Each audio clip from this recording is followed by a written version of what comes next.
नमस्कार, आदाब और सत श्री अकाल।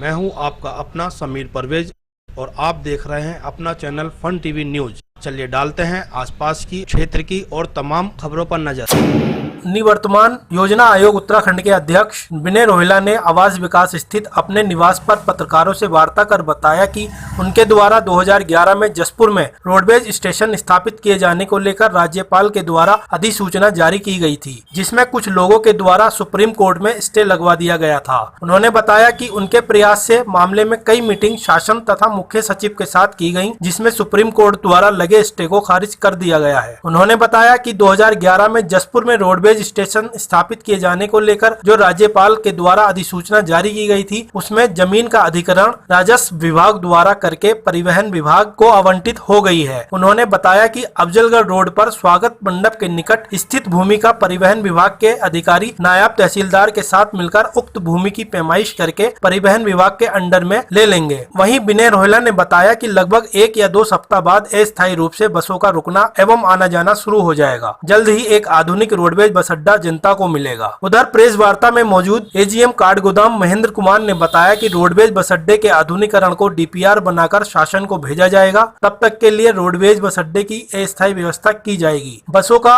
संचालन व आवागमन तथा यात्रियों व अधिकारियों के बैठने की व्यवस्था की जाएगी। 2011 में हमारे द्वारा बस अड्डे की घोषणा राज्यपाल द्वारा कराई गई।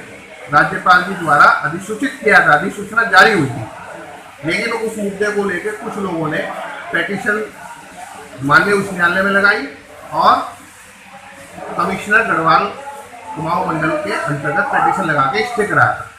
तब से लेकर आज तक मामला चल रहा था। उसी प्रक्रिया में मैंने चीफ सेक्रेटरी साहब से अनुरोध किया, आपको मैंने पत्र दिया है।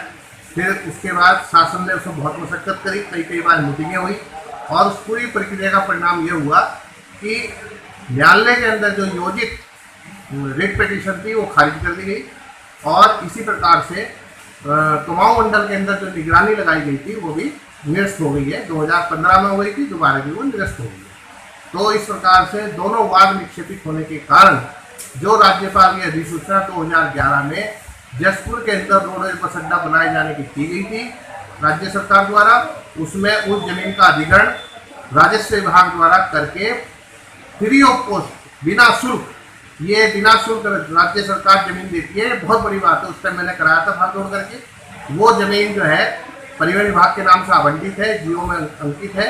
वो परिवहन विभाग की जमीन हो गई है और परिवहन विभाग के मेरे साथ में ARM काशीपुर बैठे हुए हैं और साथ में ARM रोडवेज निर्माण शाखा काठगोदाम जो पूरे कुमाऊं के निर्माणों का काम रोडवेज का देखते हैं। आज RM साहब के बिहार यहाँ बैठे हुए हैं और साथ में तहसीलदार साहब भी बैठे हुए हैं।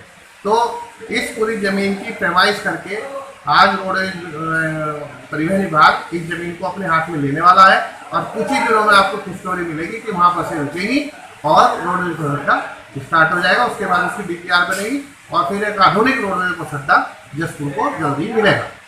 तो क्या ये कार्य जो है वो आने वाले चुनाव से पहले धरातल पर मौजूद होगा या उसके बाद? नहीं, धरातल पे तो मौजूद हो गया क्योंकि रोडवेज बस अड्डा चलने वाला है 2-4 दिन में ही धरातल बताया गया। लेकिन फिर उसको आधुनिक बस अड्डा बनाने के लिए मैंने माननीय मुख्यमंत्री जी से कहा भी है कि घोषणा करें उसकी आधुनिक बस अड्डे की। और वैसे तो वो बन ही गया अड्डा तो अभी जब बैठे अधिकारियों की ड्यूटी लग गई, सब चीज़ें होने वाली है, वो तो चालू हो गया। लेकिन आधुनिक बस अड्डा बने जैसा लुधियाना में है और है, हम चाहते हैं ऐसा बस अड्डा यहाँ बनाए जिसे लोग देखें। उसके लिए DPR बनेगी, पैसा सैंक्शन होगा, कम से कम 50 से 60 करोड़ रुपए का मामला इसमें वो तब अच्छा रोड बनेगा। जबकि एक तरफ जो है काशीपुर डिपो जो है उसको विलय किया जा रहा है रामनगर डिपो में। हाँ। तो इसके परिक्षेप क्या जसपुर में वो कितना कारगर साबित होगा? नहीं, जसपुर जो है सीमांत क्षेत्र है, राज्य की सीमा में घुसते ही राज्य की पहली विधानसभा और जसपुर पहला नगर है। इसी कारण से मैंने जो मुरादाबाद से लेके काशीपुर जो नेशनल हाईवे घोषित कराया वो रोडवेज वो भी घोषित सीमांत क्षेत्र के कारण हुआ ताकि उसका राज्य की सीमावर्ती क्षेत्र का लाभ मिले। इसी प्रकार से ये रोडवेज अड्डा भी सीमावर्ती क्षेत्र पर होने से राज्य को दूर दराज एरिया में भी उसका लाभ मिलेगा। काशीपुर डिपो वो वहाँ मर्ज किया जा रहा वो उसके गुड गवर्नेंस बनाने के लिए, उनकी एफिशिएंसी करने के लिए, अधिकारियों का संयोजन करने के लिए कर रहे हैं और जनता की आपस में संयोजन करके बसें वहाँ भी रुकेंगी, वहाँ भी रुकेंगी, केवल अधिकारियों को थोड़ा गैप करके एक जगह संयुक्त कर रहे हैं, मर्ज नहीं कर रहे हैं। ये जो राजस्व विभाग की जमीन है उत्तराखंड परिवहन निगम को वर्ष 2011 में माननीय गहलोत जी के सहयोग से परिवहन निगम को मिली है।